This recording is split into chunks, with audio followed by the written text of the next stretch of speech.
Disons-nous les choses avec Monsieur Éric Coquerel. Comment allez-vous? Bien, bien. Bonjour Bouba, déjà. Bonjour à vous. Quel est votre ressenti par rapport à cette action qui est menée aujourd'hui à Nixaldi? Moi, depuis que je suis élu député, c'est la deuxième fois que je viens. On n'a pas raté un, donc je trouve que non seulement c'est bien de commémorer l'abolition de l'esclavage, mais c'est surtout la façon dont ça se fait. C'est-à-dire qu'on se donne le temps.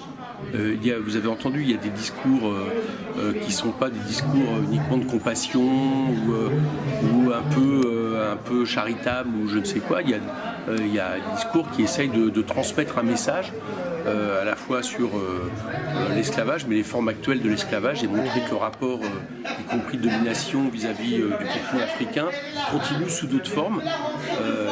Je trouve que c'est évidemment quelque chose d'important à dire. C'est vrai que lorsque dans le discours on entend des réalités telles que ce que disait Jules Ferry par rapport aux races inférieures et toutes ces choses-là, c'est vrai que ça rejoint beaucoup la mentalité, on va dire, ou la ligne politique du parti que vous représentez quelque part. Bien sûr, enfin, de le critiquer, bien sûr, oui. Nous, ce que moi je pense, que je disais tout à l'heure, c'est que quand vous voulez réduire en esclavage des millions de personnes, vous dévalorisez ces personnes, inévitablement. Je veux dire que l'accompagnement idéologique de l'esclavage, ça a été de dire, par exemple, qu'on s'interrogeait sur le fait que les Noirs d'Afrique, est-ce qu'ils avaient une âme, ou est-ce qu'ils étaient vraiment dans la même espèce humaine?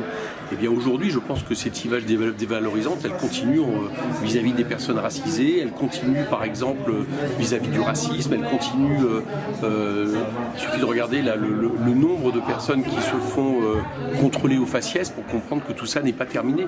Donc je crois que la question n'est pas une repentance, mais il y a une dette, et cette dette elle est loin d'être terminée par rapport à un continent qui a été saigné à blanc et qui en plus continue en réalité à être dominé, exploité depuis maintenant des années.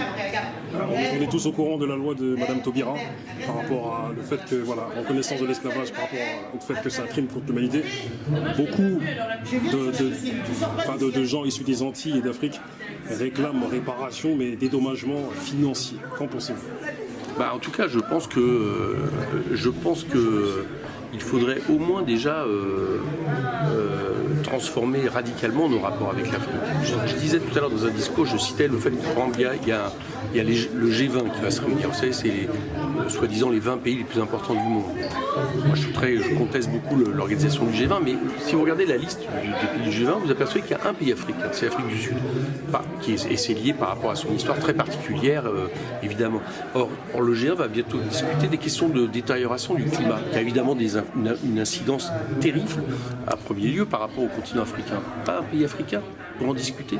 Donc, vous voyez bien que ce rapport-là, au-delà de savoir si on doit chiffrer une réparation ou autre, mais en réalité, on continue, j'allais dire, sous d'autres formes, à utiliser, on continue le même forme de domination, enfin, sous d'autres formes que l'esclavage, sous d'autres formes que le colonialisme pur, mais avec du néocolonialisme, avec des accords de libre-échange qui ruinent des économies africaines, avec un continent qu'on considère avant tout pour les matières premières qu'on va chercher ou de la main-d'œuvre, et non pas comme un partenaire à égalité avec les autres pays du monde. Je trouve que de ce point de vue-là, l'idéologie qui a inspiré l'esclavagisme, l'idéologie coloniale continue malheureusement à inspirer nos rapports avec les pays africains.